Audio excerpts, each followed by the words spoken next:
वकीलों के लिए बन गया नया कानून। अब काफी सारे लोगों के पेट पे लात लगने वाली है और काफी सारे वकीलों के पेट पे भी लात लगने वाली है, और जिसने इस कानून का पालन नहीं किया उसको कोर्ट से तड़ी पार कर दिया जाएगा, कोर्ट में उसकी एंट्री बैन हो जाएगी, और यहां तक कि सजा का प्रावधान भी इसके अंदर बनाया गया है। इसके अलावा और काफी सारी चीजें बनाई गई है, तो सारी बातें जानते हैं। देखिए, सरकार ने एक नया कानून पास कर दिया, 30 सितंबर 2024 से लागू हो जाएगा। पहले जो एडवोकेट एक्ट होता था 1961, उसके अंदर अमेंडमेंट कर दिया है, अब 30 सितंबर 2024 से पूरे इंडिया में लागू हो जाएगा।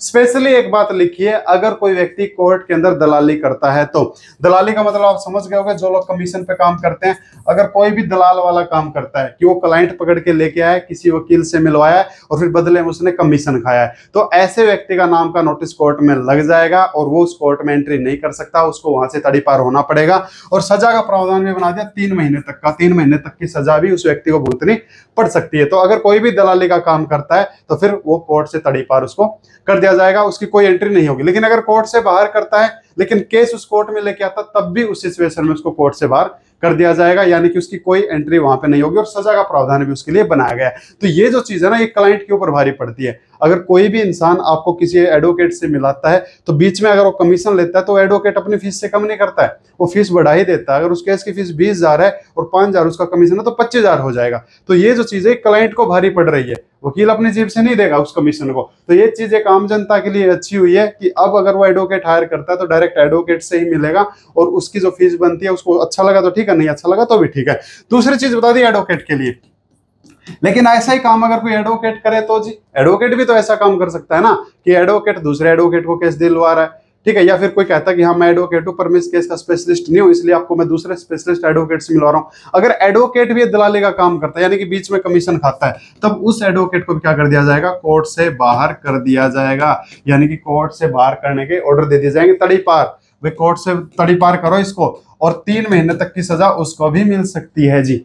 और यहां तक कि एडवोकेट का लाइसेंस भी रद्द कोर्ट कर सकती है। लेकिन कौन सी कोर्ट के अंदर ये एक्ट लागू होने वाला है, यानी कि किन किन कोर्ट के अंदर ये चीज हो सकती है, तो जो भी तहसीलदार कोर्ट है, तहसीलदार कोर्ट, तहसीलदार जहां पे आपके जमीन जायदाद के मैटर चलते हैं, रेवेन्यू कोर्ट हम जिसको बोल देते हैं, तहसीलदार कोर्ट में भी अगर कोई ऐसी दलाली कर रहा है वहां पे भी उसको तड़ी पार कर सकते हैं। अगर कोई एसडीएम कोर्ट में ऐसा काम कर रहा है तो वहां पे भी उसको तड़ी पार कर सकते हैं। और अगर कोई किसी भी जुडिशियल मजिस्ट्रेट के सामने ऐसा काम करता है, यानी कि उसकी कोर्ट में ऐसा काम करता है, तब भी उसको तड़ी पार कर सकते हैं। और यहां तक कि अगर किसी सिविल मैटर में, कोई भी सिविल केस है, सिविल केस के अंदर भी कोई ऐसा काम करता है तो वहां से भी उसको तड़ी पार कर सकते हैं। सेशन कोर्ट को अगर पता लग गया कि भाई मेरी कोर्ट के अंदर भी ऐसी दलाली का काम हो रहा है, सरेआम धंधा चल रहा है, तो वो भी क्या कर सकता है, ऐसे एडवोकेट को या ऐसे व्यक्ति को कोर्ट से तड़ी पार करने के ऑर्डर दे सकता है। और या फिर हाई कोर्ट के अंदर भी, तो इन कोर्ट के अंदर क्या है जी, ये चीजें अब होने वाली है। 30 सितंबर 2024 से एक्ट लागू हो जाएगा। एडवोकेट एक्ट के अंदर इसको अमेंडमेंट किया गया है, नई धारा बना दी 45A उसके अंदर। तो अब जो लोग कमीशन पे ऐसे केस लेके आते थे अपने सीनियर के लिए और के लिए, तो उसके पेट पे लात लगने वाली है। यहां तक कि कुछ लोग ऐसे भी होते थे जनाब, जो क्या करते थे, जिन्होंने जमानती बनने का ठेका उठा रखा था।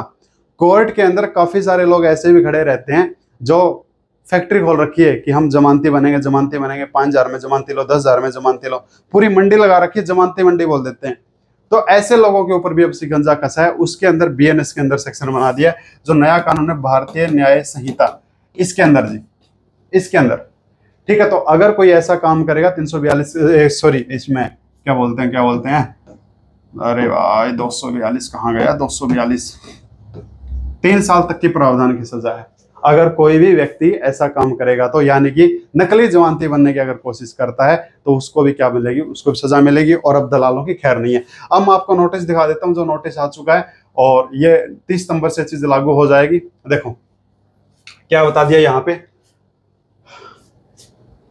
अधिवक्ता एक्ट अधिनियम 2023, अब ये 18 दिसंबर 2023 को ये चीज आई थी और अब ये लागू हो जाएगी 30 सितंबर से। इसके अंदर क्या क्या बता दिया, देखो पहली चीज तो इस अधिनियम को हम अधिवक्ता एक्ट ही कहेंगे, और ये उस दिन लागू हो जाएगा जिस दिन सेंट्रल गवर्नमेंट इसको लागू करेगी। 30 सितंबर को इसको लागू करने वाली है।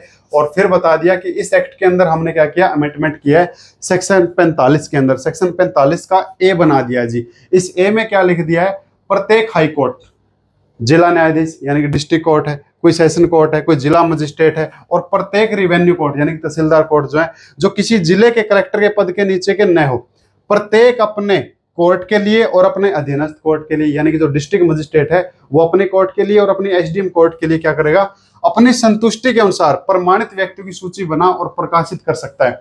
यानी कि अगर उसको संतुष्टि हो जाए कि ऐसे ऐसे व्यक्ति मेरे कोर्ट में दलाली कर रहे हैं तो उनके नाम की लिस्ट बना देगा। यहाँ की अधीनस्थ न्यायालय की संतुष्टि के लिए जैसा कि उपधारा 3 में प्रदान किया है, देख लेते हैं उपधारा 3 में क्या है। सामान्य प्रतिष्ठा के साक्ष्य द्वारा या अन्यथा आदतन दलाल के रूप में कार्य करने के लिए और समय समय पर ऐसी सूचियों में परिवर्तन और संशोधन कर सकता है। यानी कि इन दलालों के लिए अगर ये नहीं भी सुधरे यानी कि आदतन हो गया, बार बार ये काम कर रहा है, जेल जाने के बाद भी काम कर रहा है, तो फिर भी इसमें क्या कर सकते हैं, एक्ट में अमेंडमेंट कर सकते हैं। ठीक है जी। अब देख लेते हैं सेक्शन ये 3 क्या कहता है। पहले आ गया 2, किसी भी व्यक्ति का नाम ऐसी किसी सूची में तब तक शामिल नहीं किया जाएगा जब तक उसको सुनवाई का मौका ना दे दिया जाए। यानी कि ऐसे तो कोई भी किसी का नाम बता देगा जी आदमी दलाली का काम करता है, तो पहले उसको अपने सामने पेश करवाएगा, हाँ भाई कमीशन पे कितने केस किस किस वकील को आगे दिए, हमको सारी बात यहाँ पे बता के जा। उपधारा 3 कहता है, उपधारा 3 के तहत दलालों की सूची तैयार करने और प्रकाशित करने के लिए सशक्त कोई भी प्राधिकारी ऐसे प्राधिकारी के अधीनस्थ किसी भी न्यायालय को दलाल होने के कथित या अगर उसके ऊपर शक है जो सस्पेक्टेड व्यक्तियों के नाम भेज सकता है। यानी कि जो भी जिसको ये अथॉरिटी मिलेगी कि आपको सर्च करना है, आपको इंक्वायरी करनी है कि कोर्ट के अंदर कौन कौन दलाली का काम करता है, वो जिसको उसके ऊपर शक हुआ वो उनकी लिस्ट बना के क्या कर देगा, उस कोर्ट को भेज देगा जी। उस न्यायालय को जांच करने का आदेश दे सकता है ऐसे व्यक्तियों के संबंध में। उसके बाद जो अधीनस्थ न्यायालय ऐसे व्यक्तियों के आचरण की जांच करेगा और ऐसे प्रत्येक व्यक्ति को उपधारा 2 में दिए गए कारण बताने का अवसर देने के बाद उस प्राधिकारी को रिपोर्ट करेगा जिसने जांच का आदेश दिया था।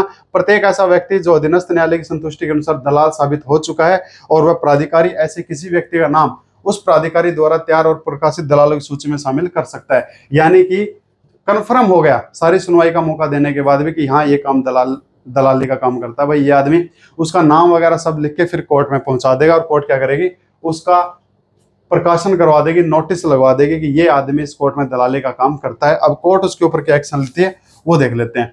ऐसे प्रत्येक सूची की एक प्रति प्रत्येक न्यायालय में रखी जाएगी, यानी कि संभाल के भी रखी जाएगी।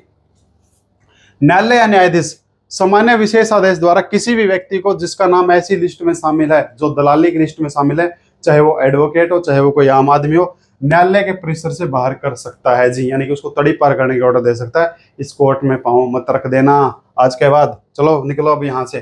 कोई भी व्यक्ति जो दलाल के रूप में कार्य करता है जबकि उसका नाम ऐसी किसी सूची में शामिल है, उसे सजा जिसे 3 महीने तक बढ़ाया जा सकता है या जुर्माने जो 500 रुपए तक बढ़ाया जा सकता है या फिर दोनों भी दिए जा सकते हैं। तो उसको 3 महीने की जेल की सजा और 500 रुपए जुर्माना भी और कोर्ट से तड़ी पार के ऑर्डर भी दिए जा सकते हैं, चाहे वो एडवोकेट ही क्यों ना हो। इस धारा के लिए अब ये बता दिया, ये कुछ डेफिनेशन बता दी, कोर्ट किसको कहेंगे, अधीनस्थ कोर्ट किसको कहेंगे, ये क्या बोलते हैं रिवेन्यू कोर्ट किसको कहेंगे, दलाल किसको कहेंगे, इसके बारे में बताया। तो इंपॉर्टेंट चीज जो थी वो थी सजा। ठीक है, ये सेक्शन 6 वाली, सेक्शन 6 और 5 के अंदर 5 में क्या कर देगा, तड़ी पार कर देगा और 6 में सजा कर देगा। तो अगर कोई भी अब कमीशन पे केस लेके आएगा तो उसकी खैर नहीं है भाई, कानून नया बन चुका है। तो कुछ लोग जो ऐसा काम करते हैं, कुछ लोग ऐसे दलाली का काम करते हैं, अब उनको सुधरना पड़ेगा। बाकी देखते हैं इस कानून का क्या प्रभाव पड़ता है, जनता के ऊपर क्या प्रभाव पड़ता है, कोर्ट में क्या चीज रियलिटी में काम करती है फिर नहीं करती है, सारी चीजें देखते हैं। तो थैंक यू माय डियर। यहाँ तक की जानकारी अच्छी लगी है तो इसको लाइक कर लें, शेयर कर लें, सब्सक्राइब कर लें, नहीं अच्छा लगा तो फिर भैया इसको डिसलाइक कर लें। ठीक है, तो फिर मिलते हैं किसी कंटेंट के साथ में, उस कंटेंट के साथ में जो आप चाहो और आप क्या चाहते हो। कमेंट बॉक्स खुला है। Thank you ji.